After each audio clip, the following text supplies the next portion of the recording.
Los juegos de terror pueden ser un género desafiante para un desarrollador de videojuegos.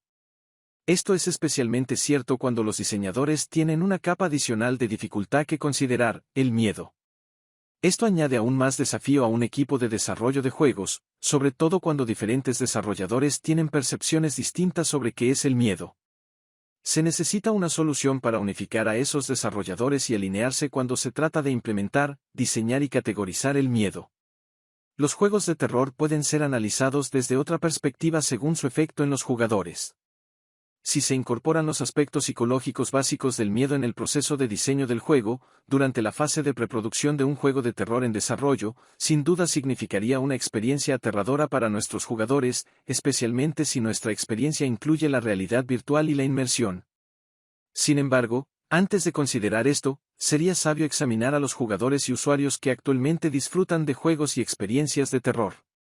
Aunque pueden hacer que alguien grite mientras juega, o simplemente hacer que se rinda por frustración, o estremecerse de miedo al moverse con cautela en el juego, ¿qué es lo que hace que esos jugadores regresen por más? ¿Por qué vemos esta nueva tendencia en YouTube, donde jugadores disfrutan mostrando cuánto miedo tienen al jugar juegos de terror? El primer grupo de jugadores se cree que disfruta siendo asustado, de la misma forma en que a las personas les gustan los deportes extremos que quitan el aliento, como el bungee o ir a gran velocidad en una montaña rusa. La razón detrás de esto es que les hace sentir más vivos y les da una gran sensación de logro y alivio una vez que el horror ha pasado, por ejemplo, después de visitar un punto de guardado o una sala segura. Al final, todo esto sucede en un entorno simulado de prueba y error, lo que significa que si el personaje que controlan muere en el juego, no pasa nada en la vida real, y pueden comenzar desde el punto de control anterior. El segundo grupo de jugadores juega principalmente juegos de terror para impresionar a sus amigos y al sexo opuesto. Hablan sobre jugar juegos de terror espeluznantes sin miedo ni apego emocional, intentando hacer sentir a los demás que son valientes y fuertes. Llevan esto al siguiente nivel grabándose a sí mismos jugando esos juegos y subiéndolos a YouTube para impresionar a otras personas y que les gusten más. Análisis del miedo en una herramienta de espectro. Este espectro podría trazarse en una escala del 1 al 10 llamada nivel de miedo, que comprende una intensidad emocional, que podría ser positiva o negativa. La intensidad emocional representa cuánto está asustado o tranquilo nuestro jugador, dependiendo del valor positivo o negativo de la intensidad, y sus valores pueden agruparse aún más en componentes emocionales discretos. Nivel 1, tranquilidad. Podría ser un lugar seguro sin enemigos, un punto de guardado o control, después del cual, incluso si morimos, podríamos reaparecer allí mismo, o un refugio de algún tipo, como el primer nivel de un juego, un tutorial, o un lugar fuertemente custodiado por personajes no jugadores y o con una gran cantidad de salud y munición, o incluso sin enemigos. En general, es el estado mental del jugador cuando no está ocurriendo ni se puede prever nada dañino en el futuro inmediato. Niveles 2 a 4, ansiedad. La ansiedad es una sensación de malestar, como la preocupación o el miedo, que puede ser leve o grave. Por lo tanto, en el nivel 2 tenemos ansiedad leve, en el nivel 3 ansiedad moderada y finalmente en el nivel 4 ansiedad grave. Todos estos niveles pueden implementarse aún más en juegos de terror con estados de juego específicos, que desencadenen esta sensación en los jugadores. Niveles 5 a 6, estrés. El sentimiento de estrés viene después de una ansiedad elevada del jugador. La diferencia básica entre ansiedad y estrés es que las personas se estresan después de estímulos externos, conocidos como estresores, como eventos estresantes que los presionan hacia el estado de estrés. La ansiedad solo aparece después de que los estresores no son perceptibles por el jugador o han desaparecido. Esto significa que el nivel de miedo podría disminuir a niveles de ansiedad después de que se haya acabado el estrés, o aumentar a niveles aún peores de miedo si los estresores se materializan y aumentan su presencia para el jugador. El estrés es el nivel final antes de llegar al miedo real. Niveles 7 a 8, miedo. El miedo existe en todos los organismos vivos y es parte de nuestros instintos primarios.